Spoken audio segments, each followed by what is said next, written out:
Om Shanti, everyone. Welcome. Welcome to the Monday series.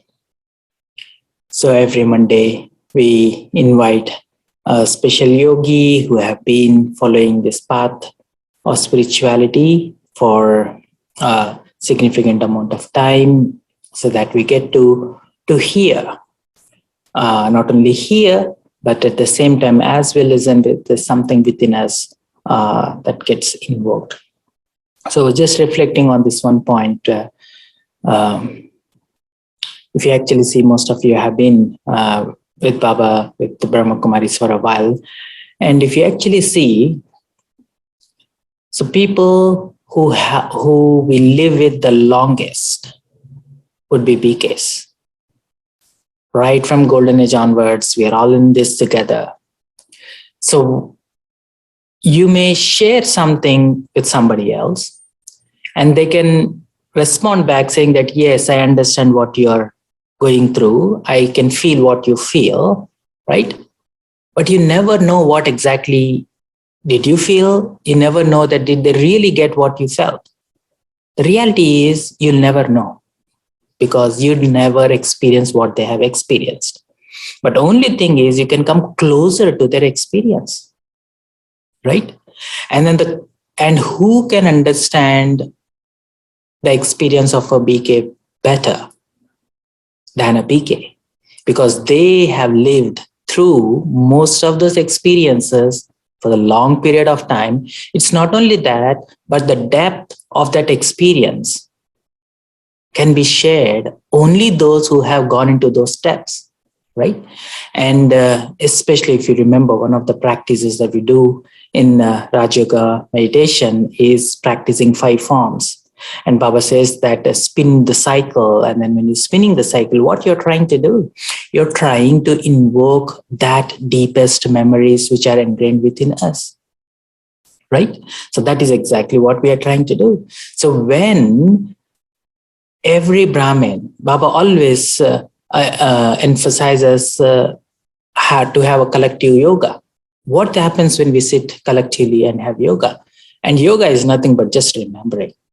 You're just remembering your ancient memories. You're just remembering what it felt to be in the soul world with Baba, what it meant to be worship worthy, what it meant to be full of all divinity, what it meant to be meeting God, and all these things, right?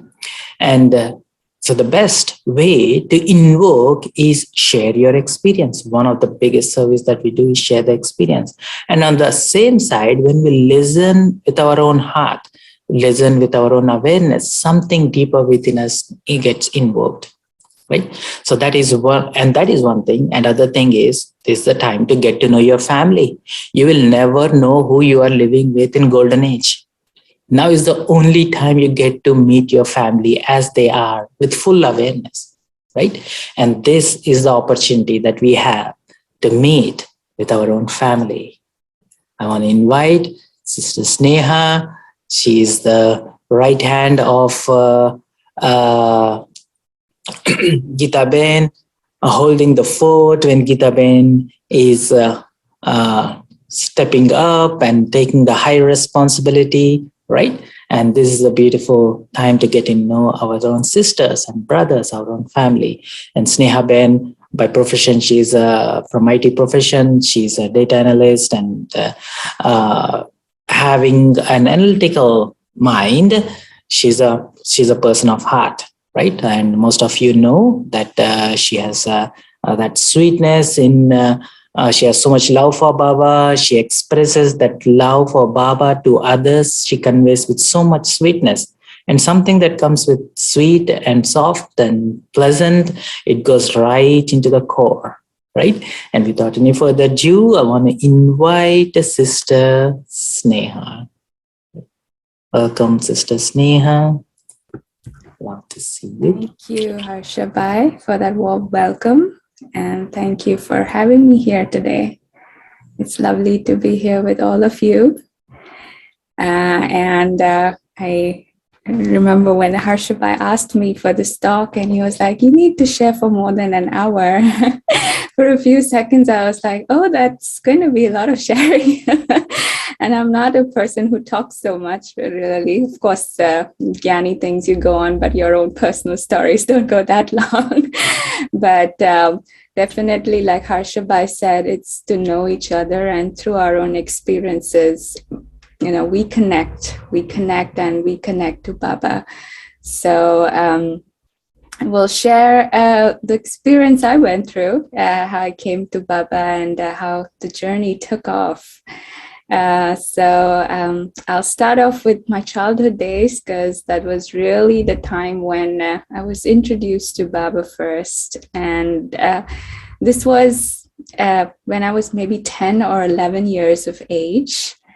My mother, she's a doctor by profession. Actually, both my parents are, and they're quite career-oriented souls, very, very dedicated to their career, and a lot of focus on that. So I would see my mother was going through a hard phase, juggling between work and also raising kids, raising me and my sister. And I could see that in some sense, there was a feeling within that was, that was constantly there, which was not making her feel peaceful. Like she was looking for something in life, and she was looking for peace. And it so happened that she received an email, and this email came from Madhuban Medical Wing, because in those days, and even now, pretty much, the medical wing there, they would have medical conferences in Madhuban, and they would invite doctors from different areas. So she ended up getting that email to join that medical conference there. And initially, she just went through the email, not so interested, but something, something came from within when she was like, okay, let me take a better look at this, and let me see if I can go to Madhuban and experience spirituality, and get to that space where I can spend more time with myself. Because all she was doing was she was focused on career, focused on raising children, so there wasn't much time for herself. So she did land up going to Madhuban, and along with the medical conference, she even had her 7 days course over there. And that was the time when she met Dadi Prakashmani, and Dadi gave her a very, very powerful drishti. And she always tells us that I was born through that drishti, because that drishti really did something within me. And I was so, so deep in love with Baba after that. So she went there, she got her course, and then she came back. And when she came back, immediately she started focusing a lot on the Murli. Now, for a person who doesn't have much time for herself, she really started to take time out for herself, and she would start to manage her time in such a way she could dedicate that much time where she could do her own personal study and also yoga. And we could see that she would take books. So my sister and I would observe her. She would take books and she would just keep writing. And we would wonder, what is she writing so much?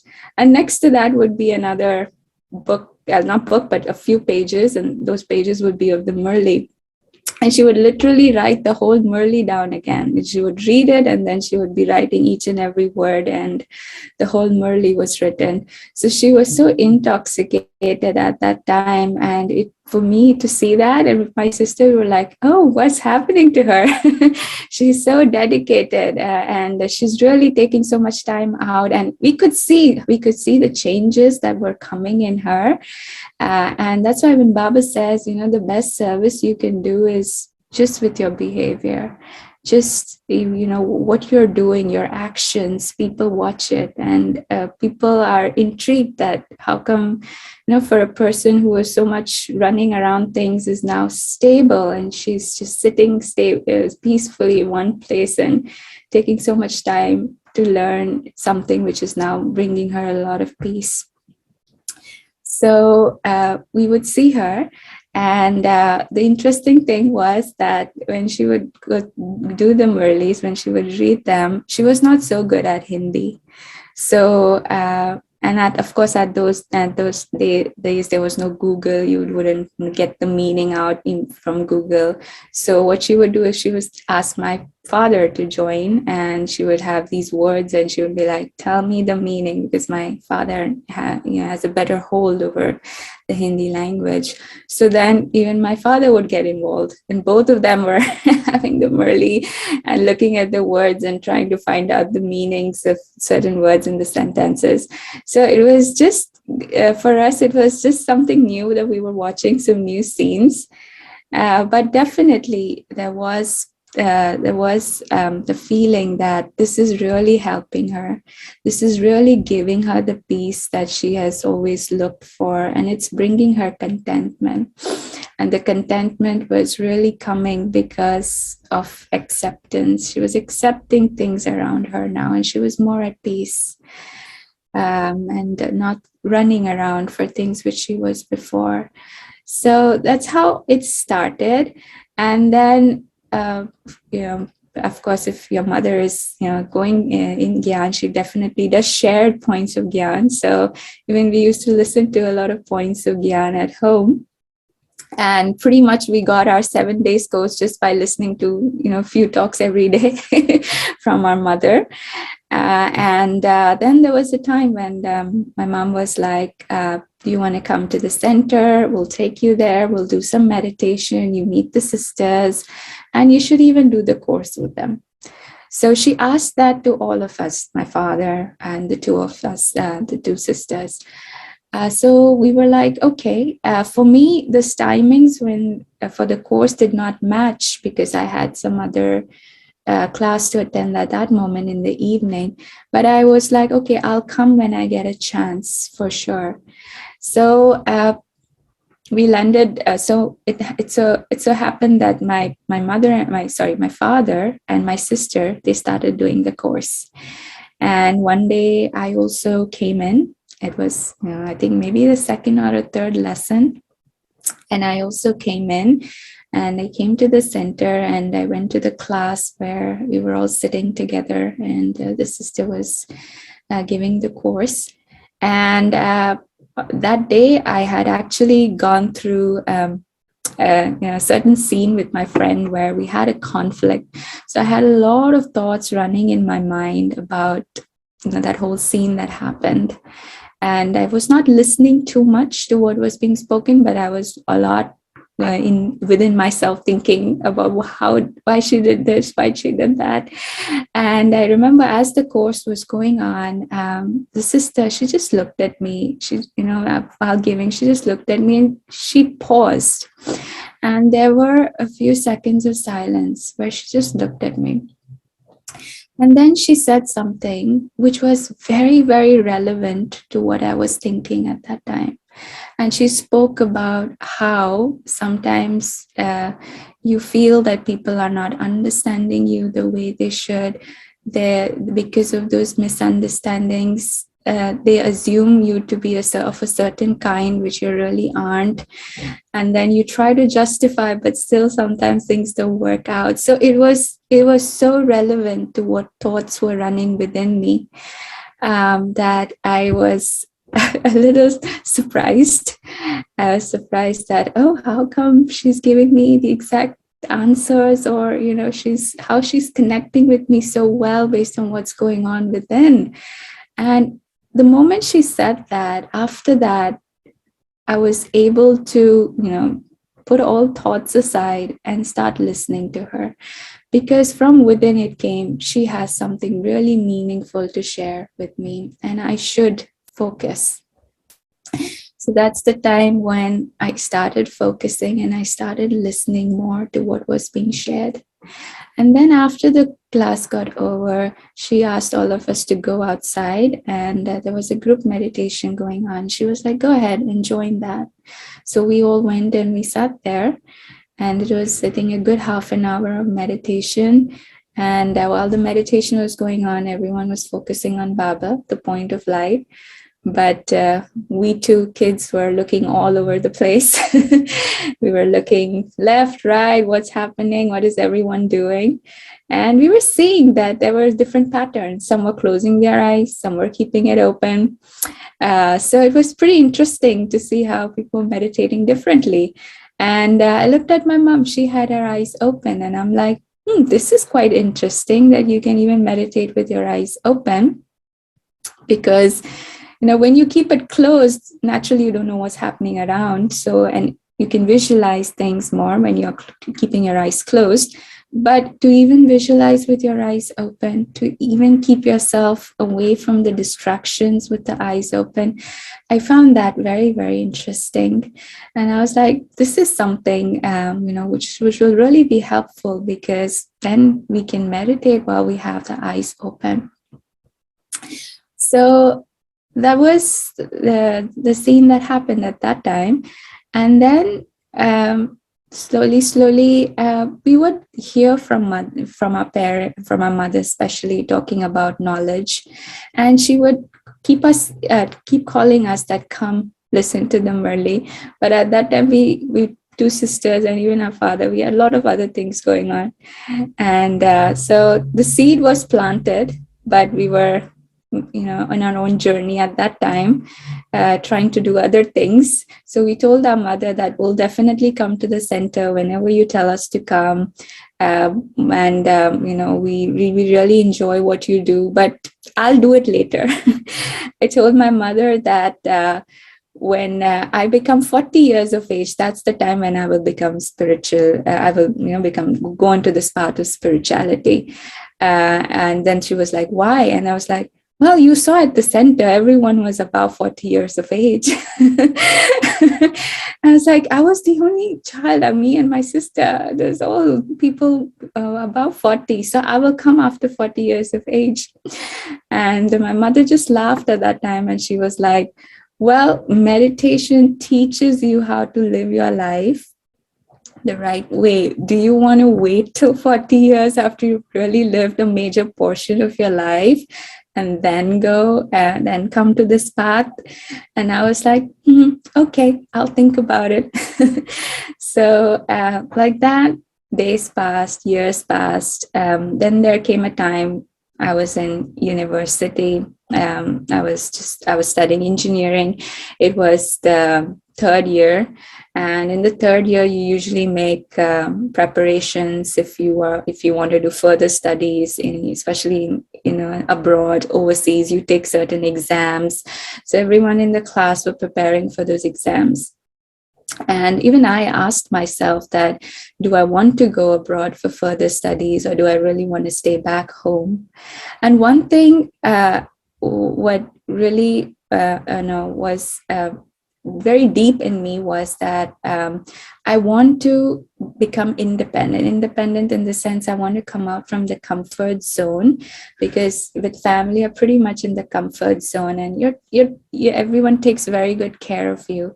But a thought that always came to me, that what if I'm all by myself? Will I be able to take care of myself?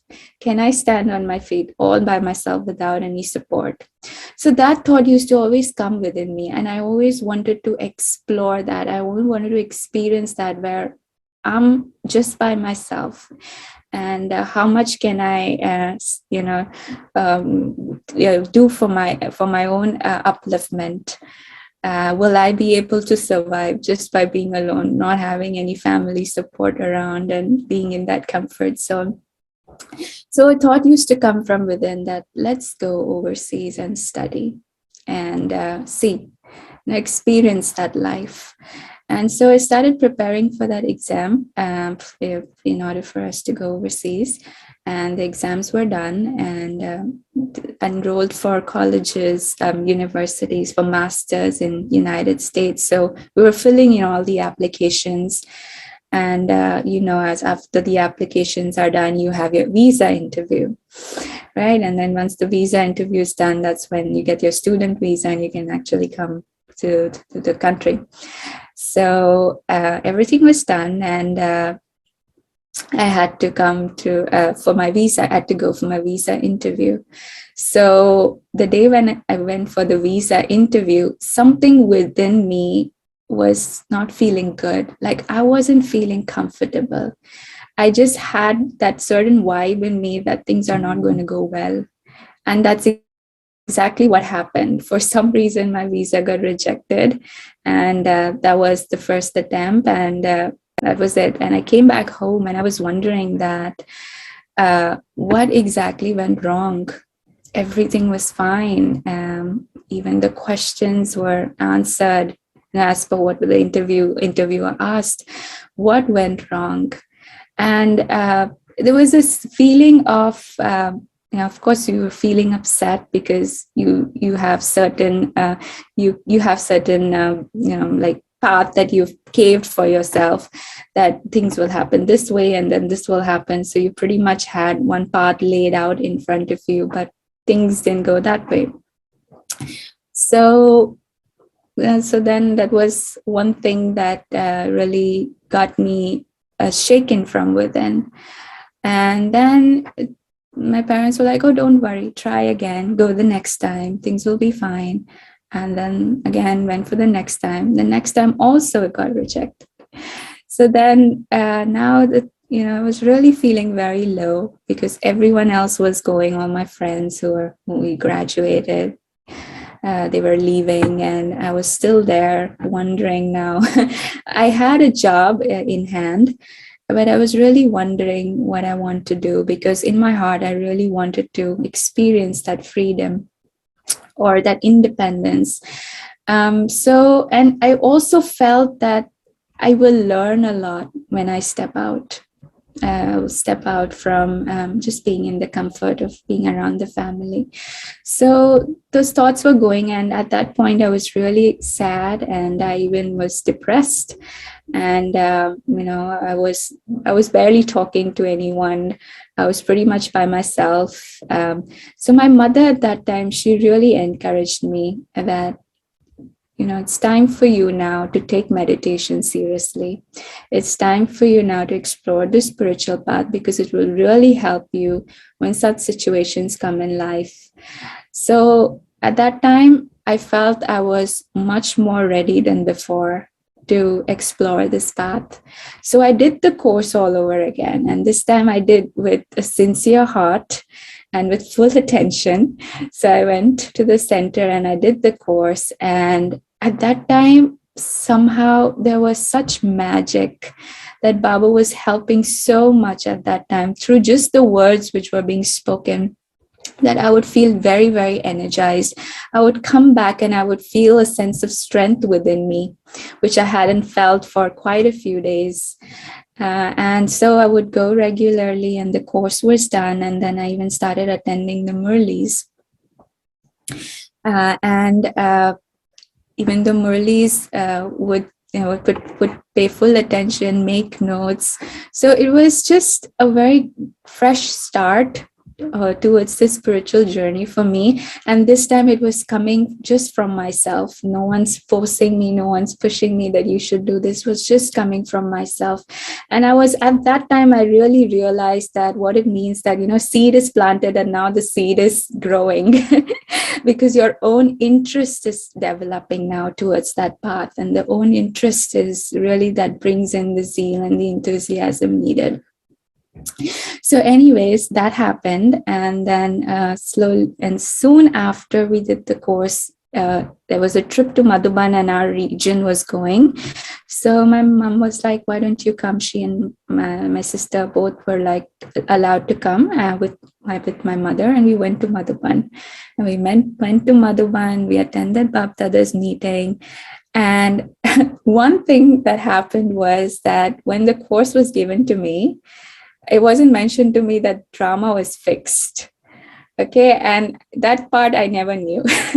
So I always thought that, okay, drama changes every cycle. So even if I don't make that much effort this cycle, I'm okay. I'll try next time. So I was a bit loose in terms of, practicing dharana, because I always had that, oh, we'll have another chance next cycle. And we were coming back from Madhuban, and I remember I bought one book, and we were traveling in a train, and I was sitting and reading that book. It was about karmic laws and karmic accounts. And then at the very end of the book, it talks about drama, and it talks about the drama being fixed. And when I read those lines, I was so shocked. And then I told my sister, did you know this drama is fixed? It's going to repeat the same way every cycle. And she's like, yeah, didn't you know? And I was so shocked, because from the time I did the course, it was not that long. We went to Madhuban, and somehow in those Murlis, even that point wasn't touched upon, that it's a fixed drama. So that hit me really hard. And this, I was like, okay, so if I don't make effort now, it's going to be the same thing every cycle. So I better do something for myself. I better take this extremely seriously. And so after that, started with the job. Started with the job in Mumbai here, and then still that feeling was there that I should go to go for further studies. So this time I again applied after a few months, and I did get approved. The visa got approved, and it was finally the time to fly to United States. So I was very happy, because that was really something which was there deep in the heart, and was able to get here. And so for me, Baba has really been there in the darkest moments of my life. Just like, we say Shivratri, and this is the darkest time on this planet, Baba descends. In the same way, even in the darkest moments of the time, Baba is the one that is there, and he brings light into our life. And that is what I felt. If it was not for Baba's support at that time, I would really go more and more into depression. But he really lifted me out, and he really gave me a new life after that. So that's pretty much how I met Baba, and how the relationship with Baba started. So in the beginning, the relationship that I used to really explore was that of Baba being my father, because at that time I felt I really needed protection from my own negative thoughts that was constantly pulling me down. And Baba was really protecting me at that time. Each time I felt low, I would read something and I would get uplifted, and I would just be like, Baba, just take care of me. And I could feel that he's there, his presence is there. And even when I went for my visa interview the third time, I was just keeping Baba by my side, and I'm like, Baba, you're there. I'm not afraid of what's going to happen. So he is really a big strength of support, and especially during the darkest times. So with that, we'll pause and we'll do a few minutes of meditation. All right, so you all can sit relaxed.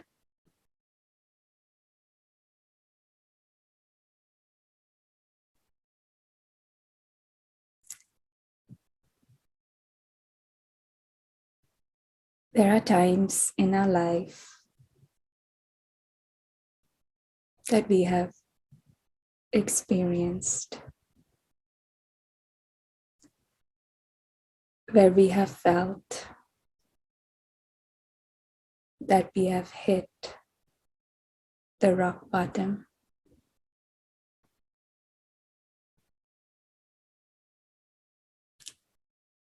When dreams are shattered and there is a sense of fear of what is going to happen next.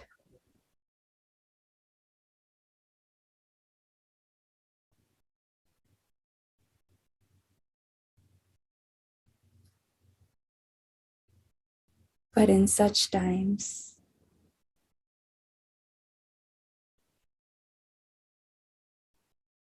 it is for us to remember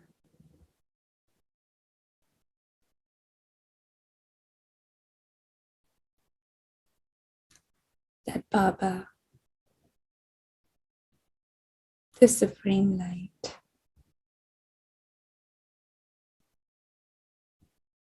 is the one that can bring light even in the darkest moments of life.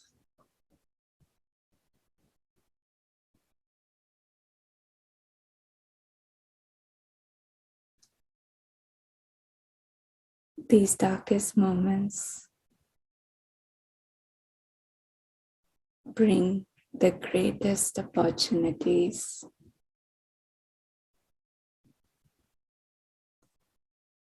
The opportunities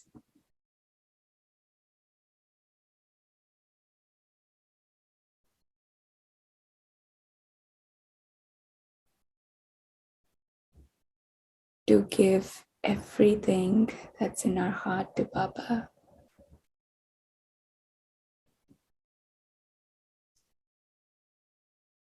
And build that trust, that faith that He's there.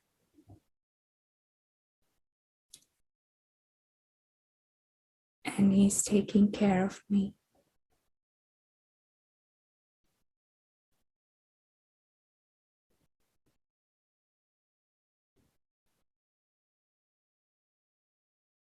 Each scene in the drama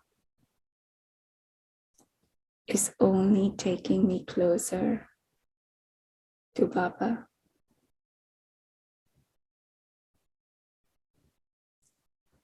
So each scene is wonderful, meaningful,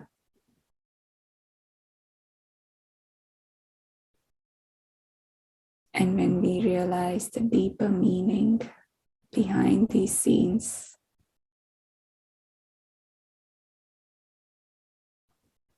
we only realize there is no failure. These are stepping stones towards success,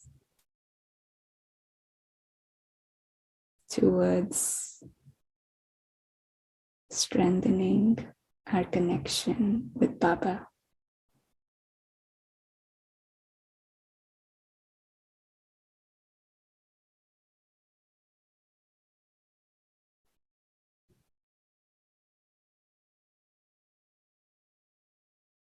Om Shanti.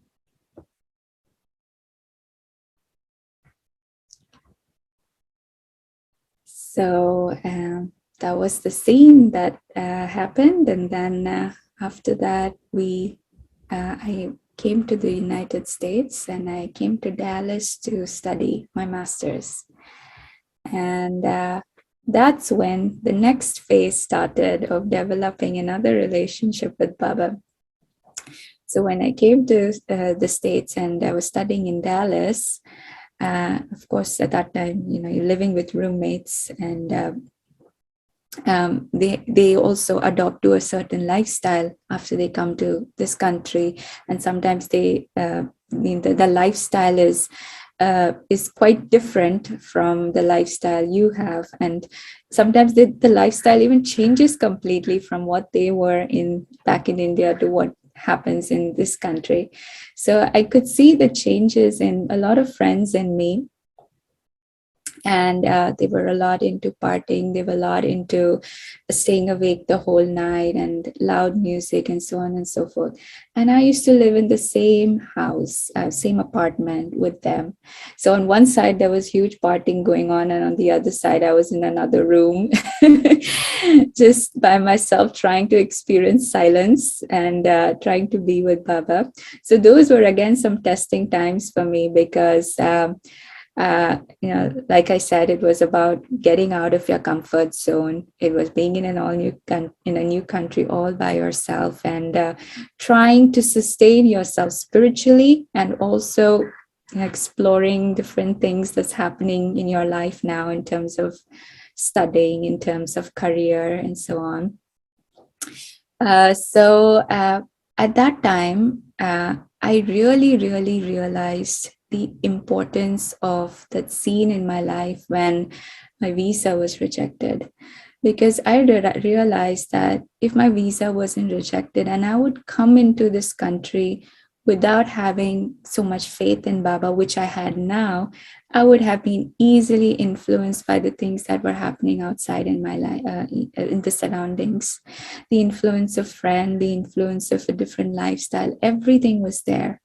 But for me, that faith in Baba had developed so much that all these things were there, but somehow it did not attract me anymore.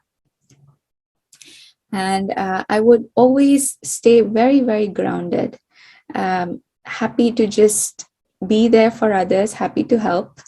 And but really, in a sense, was very detached from the scenes around me. And I remember I used to sit in my room, and I would just open up the Murli, read it by myself. So there was a lot of self-sustenance going on. It felt like Baba was directly sustaining the soul.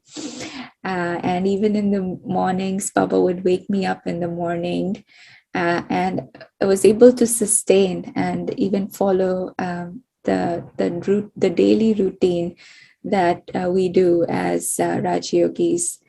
And I remember one scene where there was an exam the very next day, and I was preparing for the exam, and I was completely very, very confused.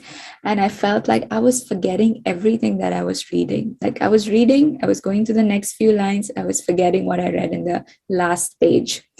And there was so much here in the head that time that anything that would go further, there was just no place for it to sit even then. So at that time, I felt very saturated. When we say we're saturated of studying, I really felt that. And the exam was just very next day. And I told Baba that, Baba, what am I going to do? Nothing is sitting inside in the intellect, and tomorrow I have to give an exam. What am I supposed to do? I'm just reading, but nothing's working. And then some beautiful touching came from Baba, and that touching was that just open the Murli and read the Murli. So that's what I did. I just closed all the other books and I opened up the Murli on the laptop and I started to read it. And I read all the 3 pages. And finally, at the end of the 3rd page, when I read it, I felt as if the intellect was completely clear. It was completely clear, which otherwise felt like it was so full and there was nothing else going within. Now it felt like there was a sense of lightness, easiness, and the soul was ready to grasp the knowledge which would now be put into it. So for me, it was very important at that time to realize that along with yoga, the Murlis help make us so light and easy. The more we listen to the Murlis, the intellect becomes lighter and lighter. And there is the capacity to even grasp things from the outside that you need to learn at that moment. So after that, of course, I went through whatever I had to study for my exam, and I gave the exam. So these few things was making me realize the importance of everything that Baba tells us to do in our daily routine, for our daily routine. So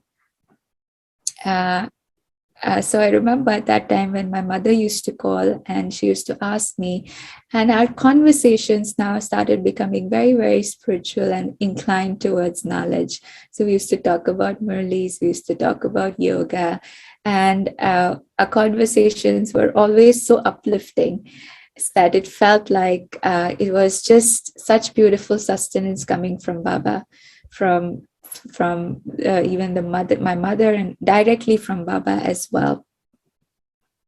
And that time, when our university studies was over and it was now time to graduate and get a job, I was looking for jobs in Dallas, because usually where you study is where you get most of the job offers, and easily you're able to even get a job. And so applied to a lot of places around in Dallas itself, but nothing worked out in Dallas. For me, what worked out was a company in San Diego where I interned, and now they were giving full-time offers. But I didn't take that company. It was another one which ultimately I joined. But it felt like now this was another scene in the drama where I had to step out of Dallas and go to another place, and that was San Diego. So I went to San Diego and started job there, started working. But for me at this time, it was very, very important to connect to a center, which I hadn't done all this while. I was in Dallas. I did go visit the center a few times, but I was a lot into studying as well as working, as well as taking care of my spiritual sustenance by myself. So this time it was really coming from within. Now it's time for you to go to a center, associate yourself to a center. It's very important for your spiritual growth. So that's what happened. I then called the Los Angeles Center. That was the one which came up online, and I checked with them if is there anything in San Diego. So they said that yes, there is in San Diego, but it's not a center. It's a study place which you can visit. It's in a house where you can gather, and you will have classes. So I connected with the sister in San Diego, Sister Luch, and she informed me that, okay, yeah, you can come join us. We do meet once in a week.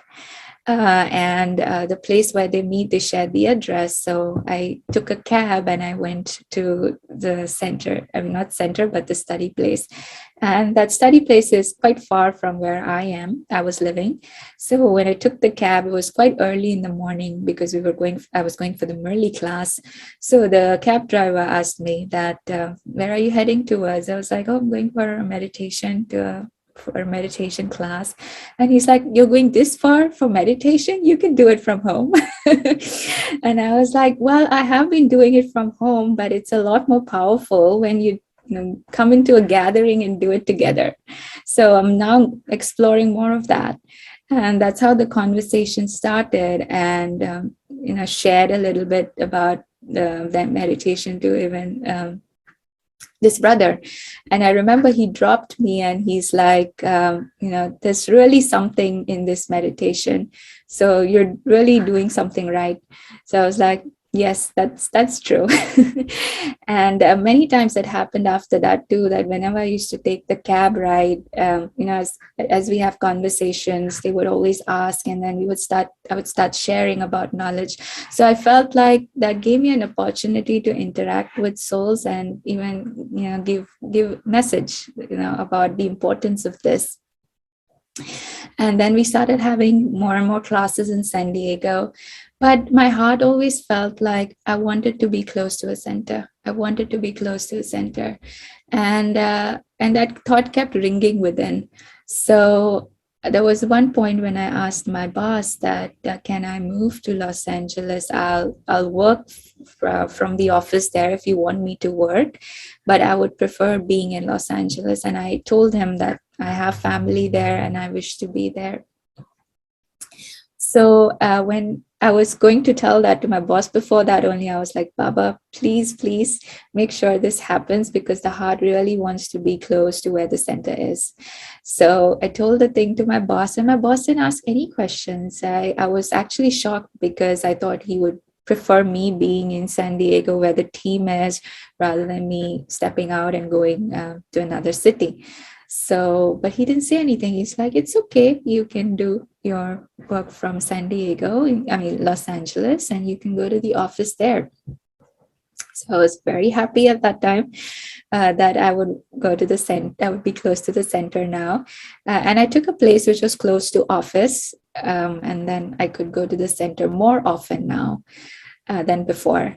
So that's how it started. And there was more and more sustenance through the family, through Baba, now that I was closer to the center.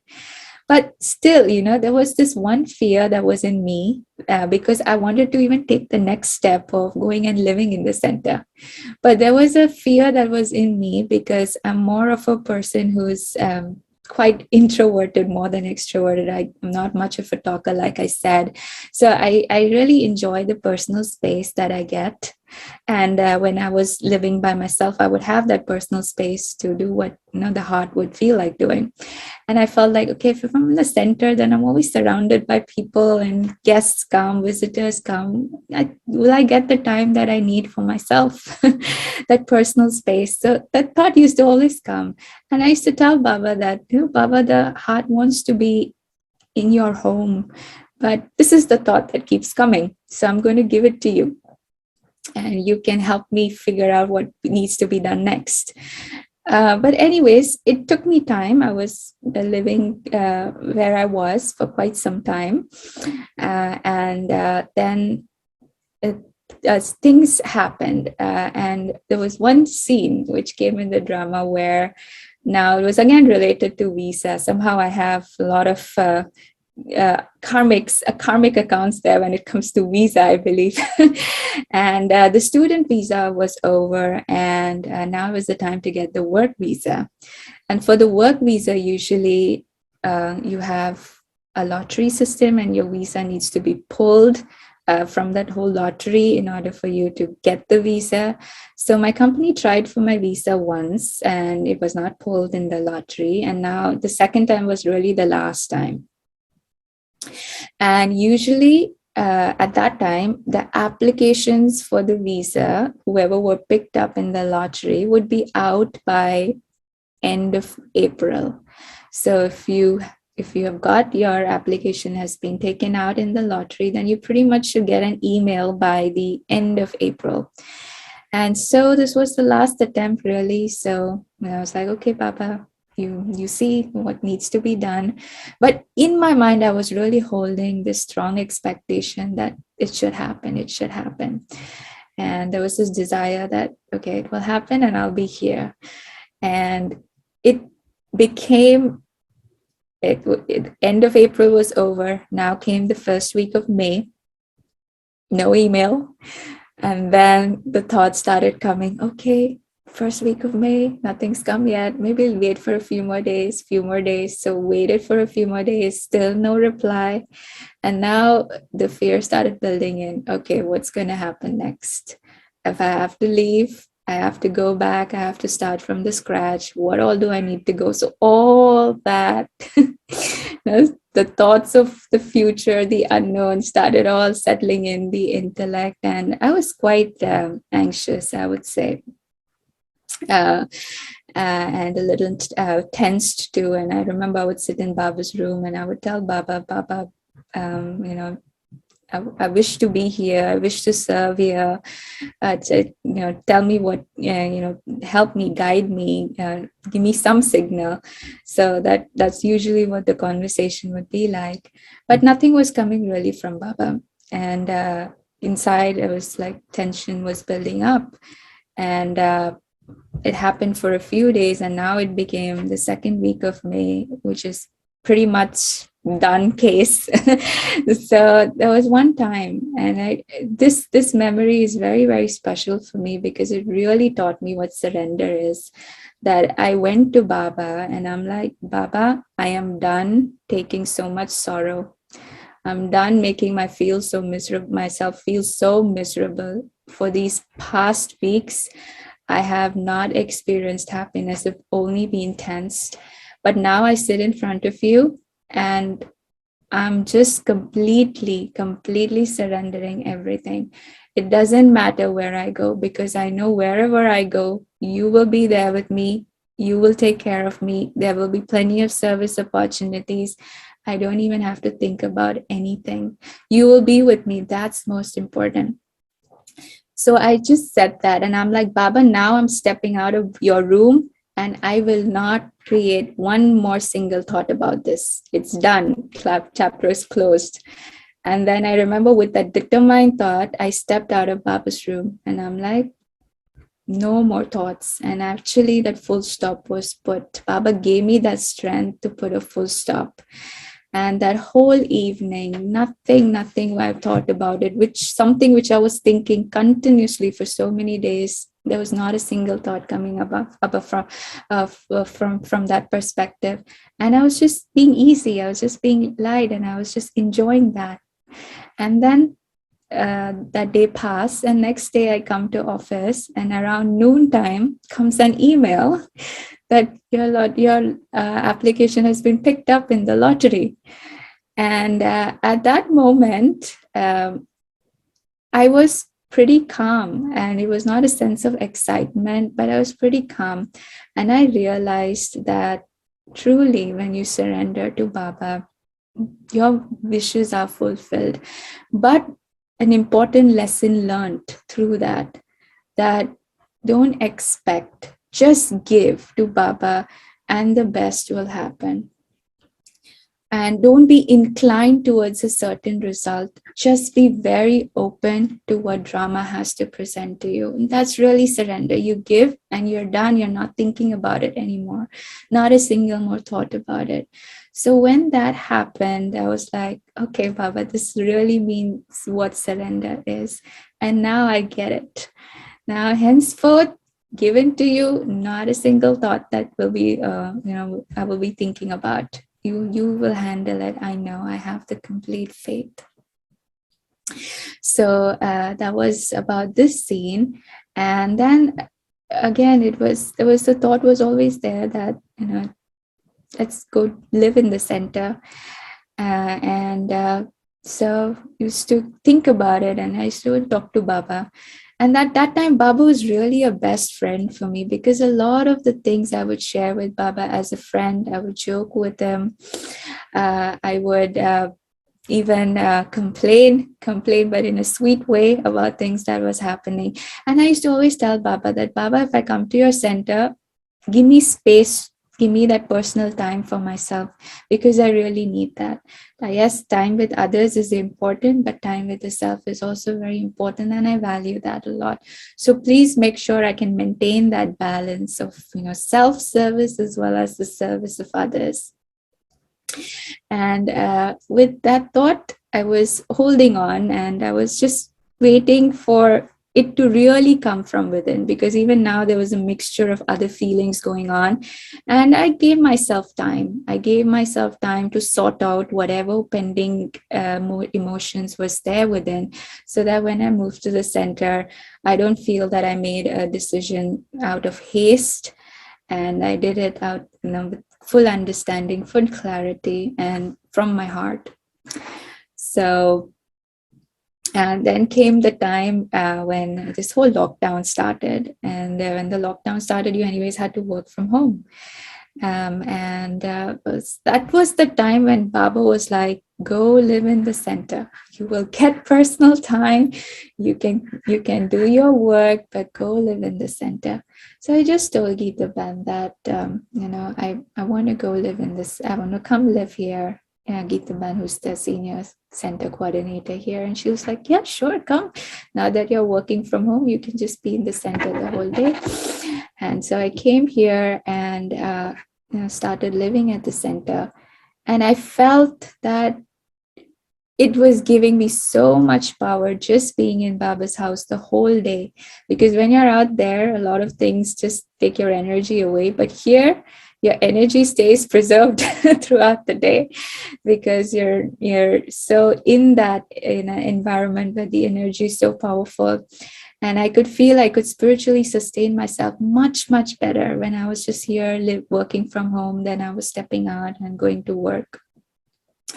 And of course, the commute time stopped. There was no commute time. So even that time was now there for the self and to progress, to do the internal work. So then moved here. And when I moved here, there was these thoughts about, what else to do now to progress spiritually. Yes, everything is happening as per whatever thoughts were coming within. So Like you have certain thoughts, and those thoughts are now manifesting into reality. And now if you're in center, you're of course more into the field of service. And and of course it's all about working with your fears, working with your own sanskaras. So for me, fear has been a certain factor that I had to work in various levels. And I also had the fear of talking to public, and I was there since childhood. I used to feel afraid of talking to a big gathering in front of people. I would feel I'll go blank and I have nothing to say. And then, you're involved in more service projects. You need to go out there and talk to a lot of people. So I used to always be like, I'll just share a few words, but I'll stay at the back and you sisters can be in the front. I'll be there. I'll be like Brahma Baba incognito help, but please don't ask me to come in the front and do any talking. So, because that fear was there. And but again, Baba, as now Baba was more like a companion, more like a husband for me. I felt like more rather than a friend, because I was feeling that, just like a companion always wants the better half to move forward. Baba was really helping move forward that get over your fears, get over, this is nothing, you're such a powerful soul. And so those opportunities were presented in front of me, and I used to get very scared. And there were times I would say no. And then I would start feeling very guilty after I would say no.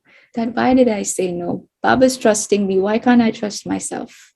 Why can't I share Baba's knowledge and just speak simple words, but speak in Baba's love? Why do I feel it's so hard? So it was a lot of self-talk that was happening at that moment. And I was like, okay, one step at a time. And that one point which Baba always says, your one step of courage, Baba will help with 1,000. That was there in the mind. And I was like, okay, let me take one step.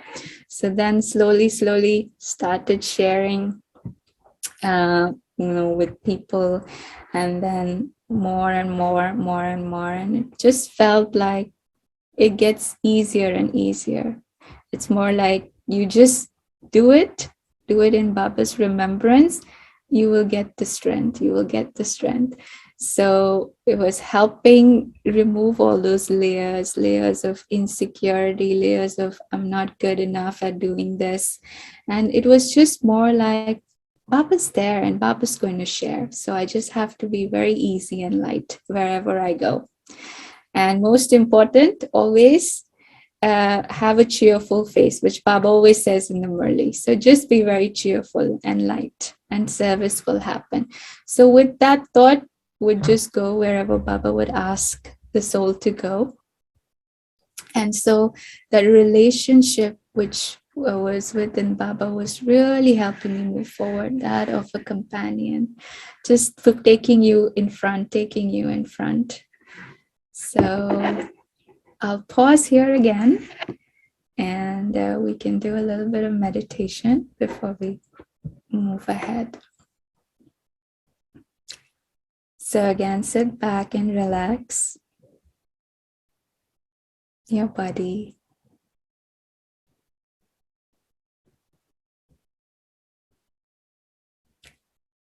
And see Baba in front of you.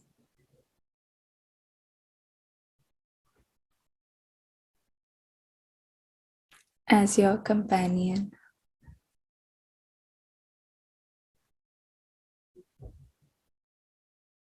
A companion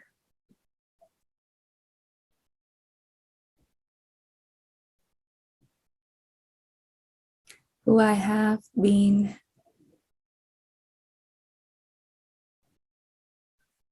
looking for so long.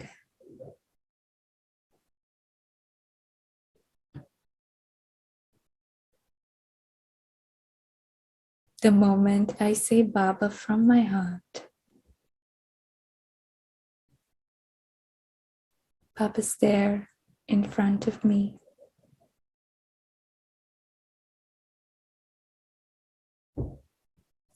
He becomes the guiding light.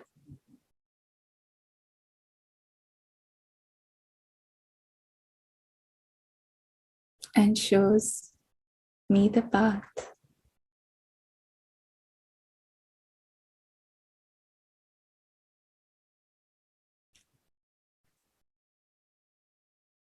There is no fear when we have such a powerful companion like Baba.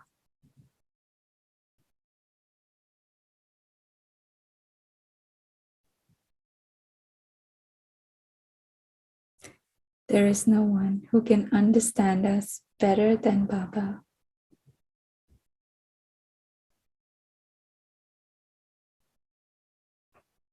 He knows us better than we know ourselves.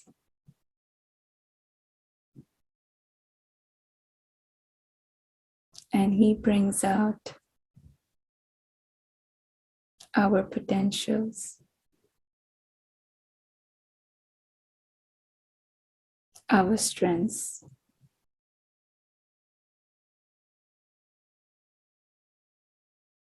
He brings out our best version.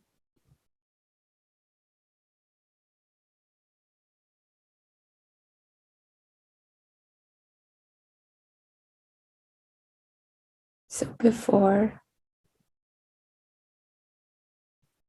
we begin any task,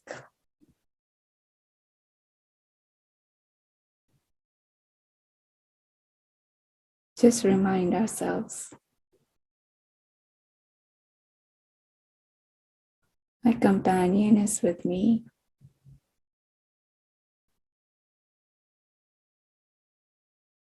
I am not alone.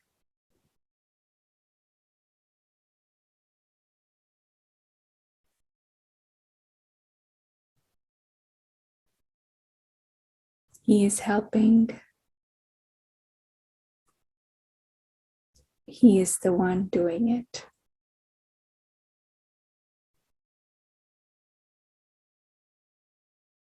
Om Shanti.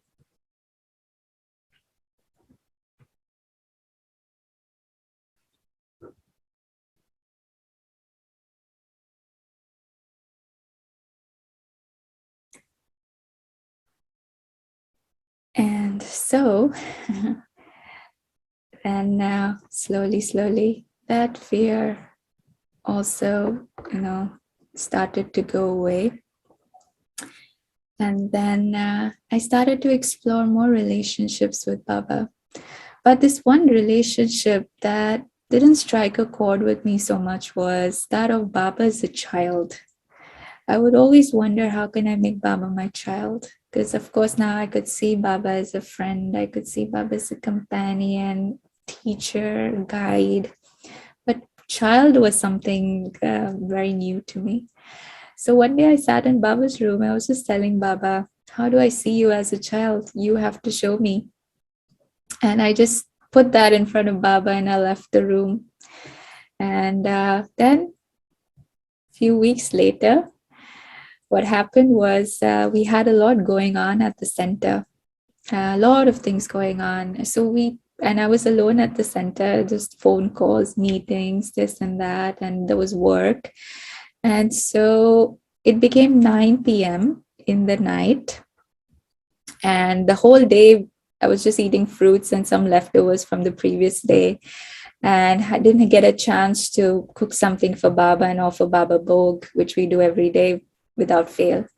So then that day, it was like 9 p.m. And then I was having a naughty conversation with Baba. I was like, Baba, it's already 9 p.m. What to offer you so late? Now let's offer you tomorrow. We'll make something nice for you tomorrow. So that was just a friendly conversation that was happening with Baba. And I remember I was just in the kitchen cleaning up a few things, and one thought came. And that thought was, if there was a hungry child in the house, would you just leave that child hungry? And that was it. And then I was like, if there was a hungry child at home, no matter how tired I am, I would definitely make something for the child and feed the child and make sure that child is content. And that time, I could see like an image of a child in front of me. And it was Baba's way of telling me that when you're really preparing Bhog, make Baba your child and feed that child. So when with that relationship, I started to cook Bhog, it was such a different experience. I could feel like I'm a mother, and how a mother is so full of love makes it for the child so that the child enjoys the Bhog. I was feeling like that. I was feeling like a mother with so much happiness preparing something for a child and then offering the child. And so that day, of course, the Bhog was made and offered, but that opened a path for me to explore that relationship with Baba, that I'm feeding a child. And now when we go and place the Bhog in front of Baba, it's more like a relationship of a child with a mother, like, Baba, your Bhog is here. Your mother with a lot of love is presenting it to you. So that helped me explore it. And I've always felt that any relationship I've not had, a good connection with Baba. I've always shared that with Baba, that I cannot explore this relationship with you right now. Can you help me? And then yes, that happens. A few weeks later, maybe a month or so later, something happens, and you feel that you've explored that relationship. Baba's shown you the way of how to do it. So that was a beautiful, beautiful experience for me, and really changed the way for me now when I offer Bhog. So really, a lot of things we do because it's a part of our dharna, but when it's mixed with a relationship, a feeling of relationship, it has a lot more power, because now it's not just doing it, but it's doing it with a lot of love coming from that relationship that you're connecting Baba with. And you attain a lot because of that relationship that you're having. So it really helps you open your heart even more. And when your heart becomes unlimited, naturally what you start receiving in return is also unlimited love from Baba. And for me, really, now the practice is to keep exploring relationships with Baba and to make them stronger. I felt Baba's given a chance to explore them, but now it's only to make them stronger. And one thing which I realized, as I'm working and also on the spiritual path, is that balance between work life and your spiritual path. And that maintaining that balance is very, very important.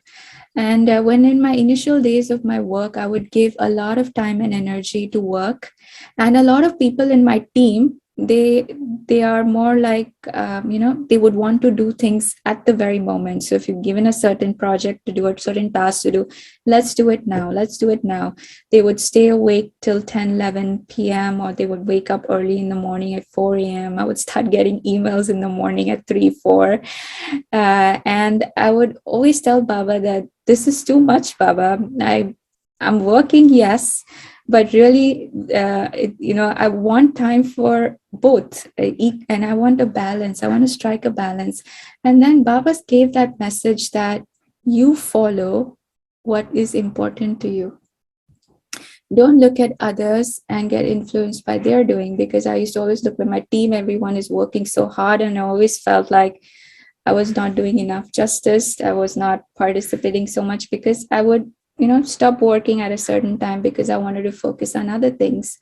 And then I realized that I have to focus on what's important for me. Yes, I'm giving 8, 9 hours to my work and I'm getting things done, what is important for that day. Then why am I feeling guilty? Why am I feeling guilty that I'm not contributing enough? One thing I learned was that prioritize. If something doesn't need to be done today, I don't have to push myself to finish it. Yes, being completionist is good. Completing things is good, which everyone in my team is very good at. They would take it and immediately want to do it. But I realized that if I want to balance things out, I have to prioritize, and not everything has to be done today. Whatever is important, I will give attention to that first. And so I would tell my boss every time I would get some work, the expectation was that, okay, do it immediately, do it in the next few hours, even if it's not something very important. But I would tell my boss, and I used to always ask him, do you need this today or do you need this tomorrow? I used to always ask for a timeline. And I was the only one in the team who would do that. Everyone else would, try to finish it the very day, that very same day. But I always had, a different attitude. And but I just followed my heart. I told my boss that I have other things to do. So let me know if this needs to be done today or tomorrow, and accordingly, I'll work on it. And so my boss would be like, okay, if this is not something important, give it to me day after tomorrow. And I would be like, okay, I'll do it then. So that ways I felt that I was following my heart and I didn't have to feel pressured by the way other people are working. I can just do what I can do according to my capacity.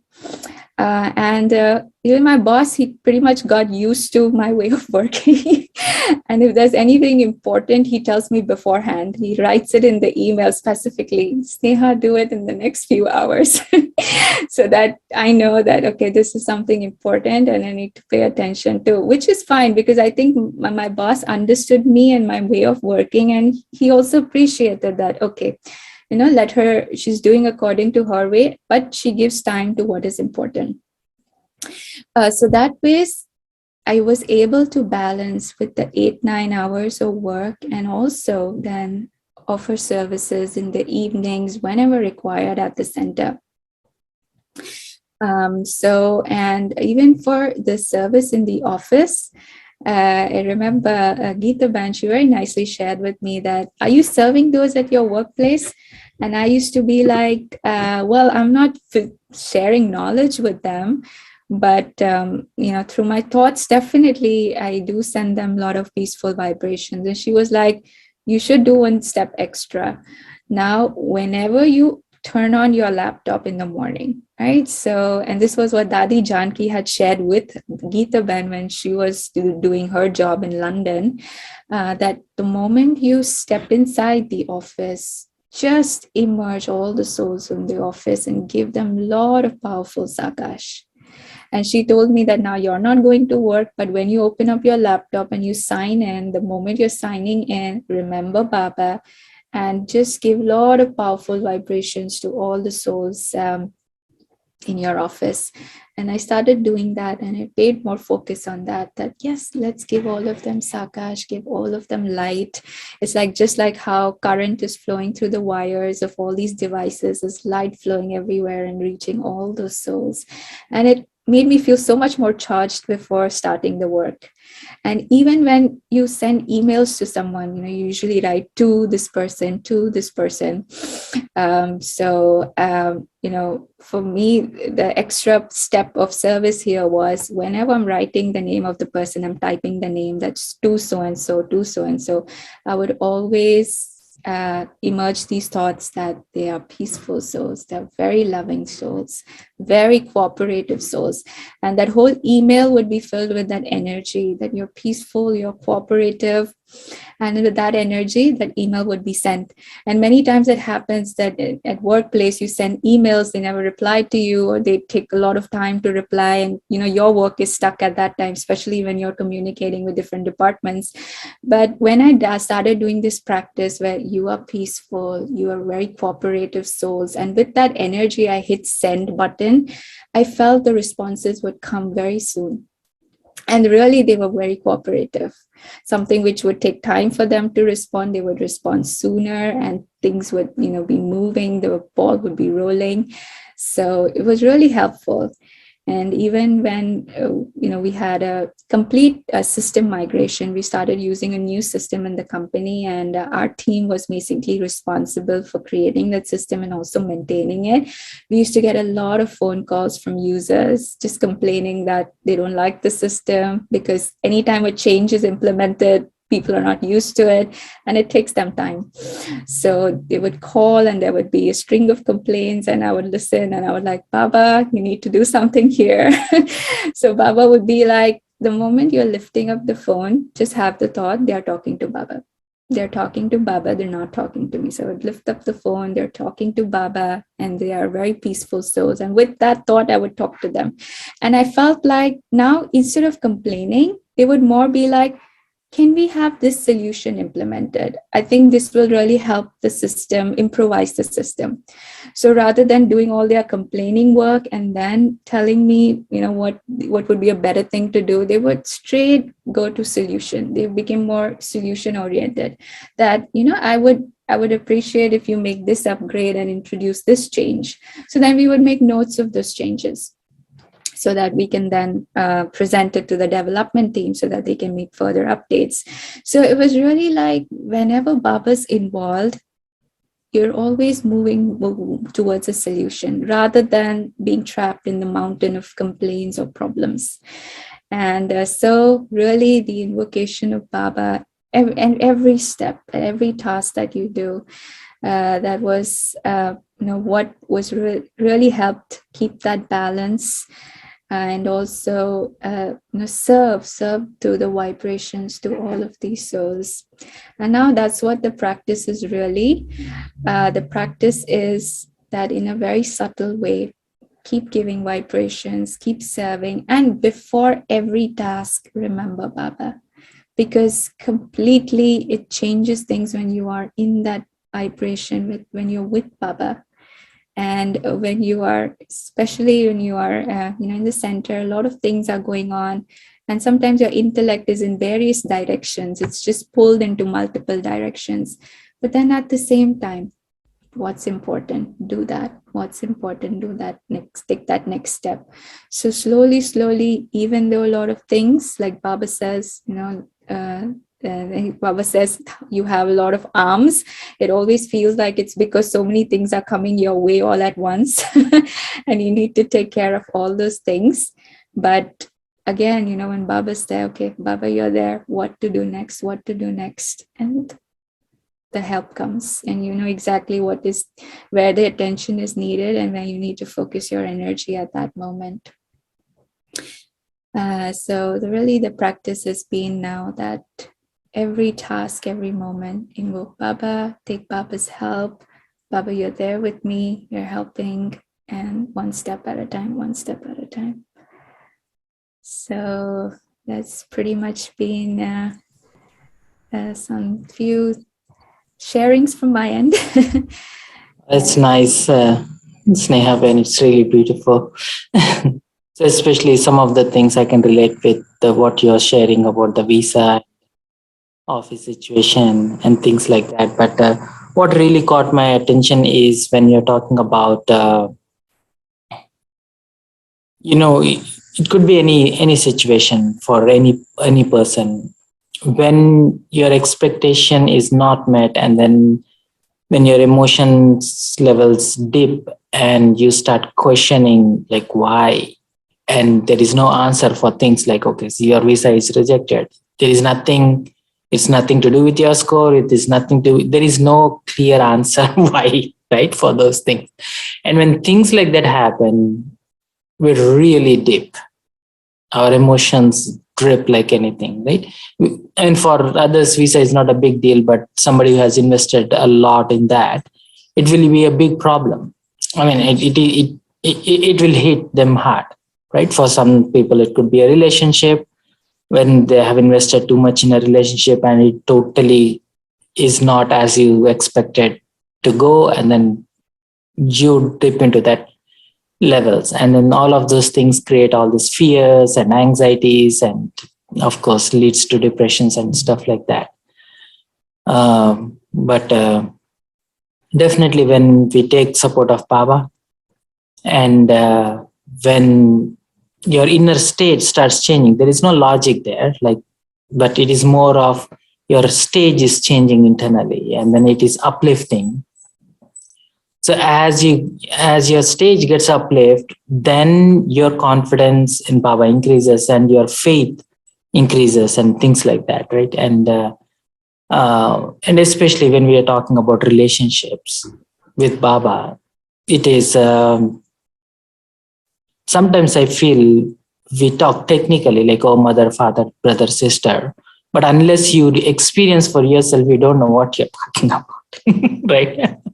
Unless you get to feel that sense of protection, not at the intellectual level, like, oh, this happened, so Baba helped me out to get this thing. It is all at the action level. No, Baba always helps not at the action level to clear the traffic for you, or something just shows up for you, but it is more at the emotional level, right?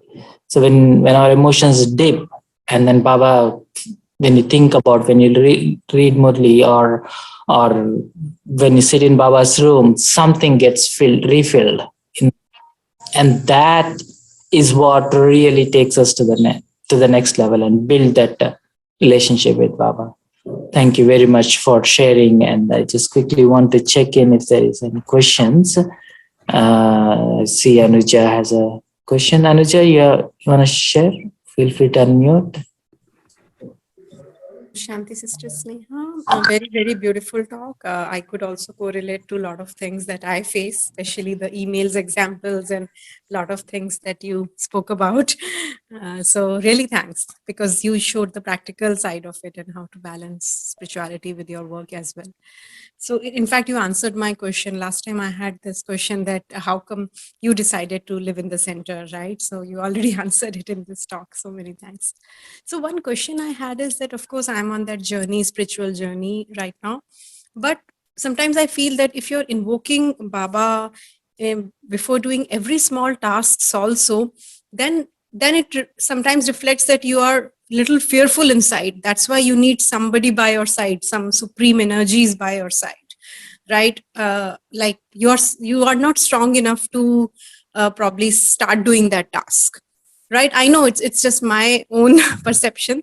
So at least right now I'm at a stage, my probably state is not that elevated enough that I only am able to bring Baba before bigger tasks, when I have to start big tasks, right? So even though I do traffic control, so I right now do more of soul consciousness kind of things, but not able to bring Baba during the day while I'm at work.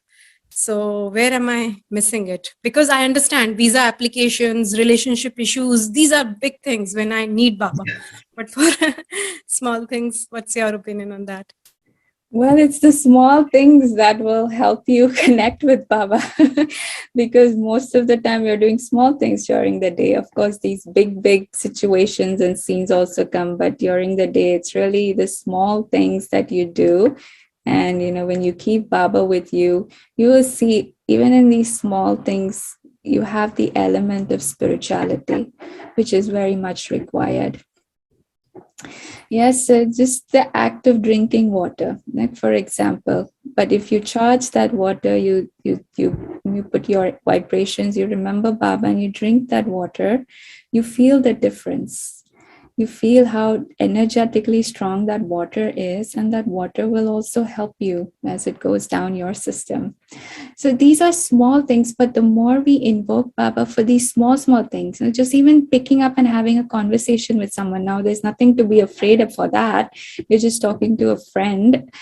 But when I just pick up the phone and I'm remembering Baba, something Baba will speak through you that will really help that soul. Such beautiful service will happen even from the small things we do, and we don't even realize that. Yes, it's important for us to realize it's the small things we do that is going to take us towards success, not the big things. So for that small things also, it's not that I'm remembering Baba because I'm afraid or because I cannot do it, but I'm invoking Baba so that even this small task can be filled with a lot of spirituality. Like Baba says, make vyakt avyakt. Yes, add an element of spirituality in everything. And when you're remembering Baba, when you're doing these small things, then what is happening within? You're practicing remembering Baba every now and then. And ultimately, when big scenes will come, when emotionally you're surrounded by like a whirlpool of feelings and emotions, that's the time you'll be able to remember Baba, because that's the practice you have ingrained in yourself. Wow. Thank you, sister. Yeah, that really answers my question. Thanks. And it's Shivratri, so we'll have a special meditation Sister Sneha will take us into.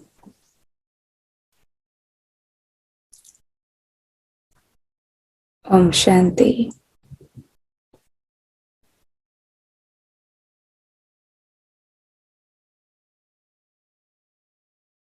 Focusing my attention to the point of light within.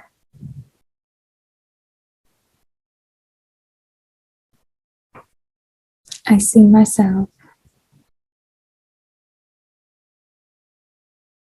as a jewel of light,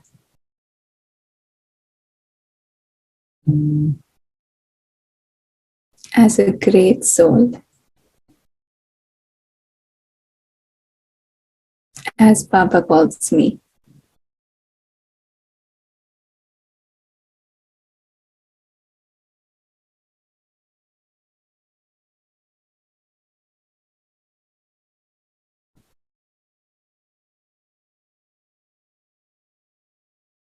I see Baba in front,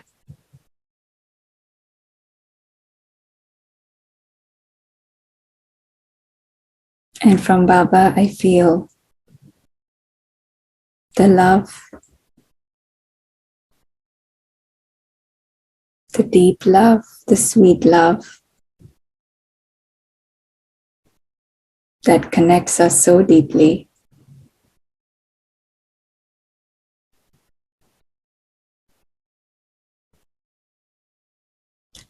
The birthday of Baba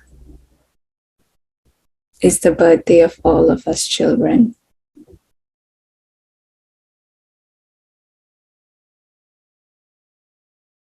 So see yourself celebrating this beautiful day.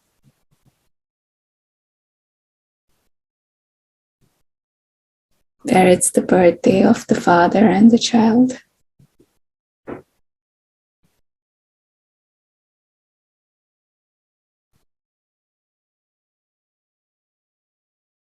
As a gift,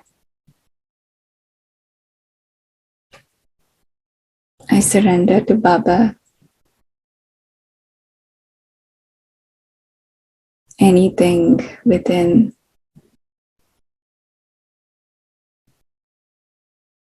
which is hindering me from moving forward spiritually.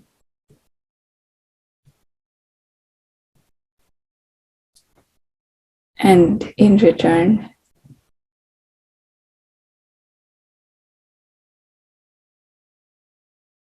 Baba gives me the gift of power.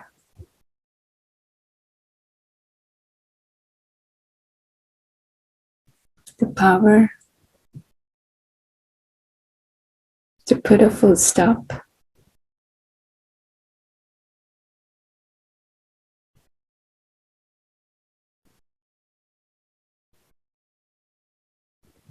the tiny point in front of me is helping me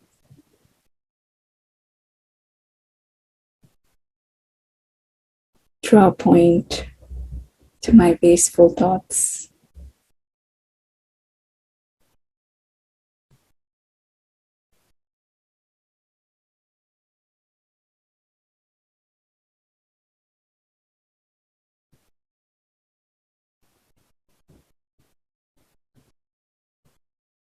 With the end of waste,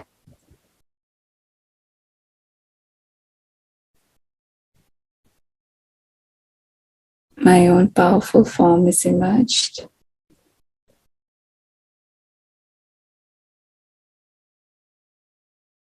And with the form of that Shiv Shakti, I raise Baba's flag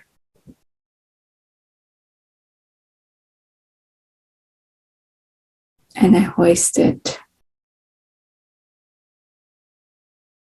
in the world.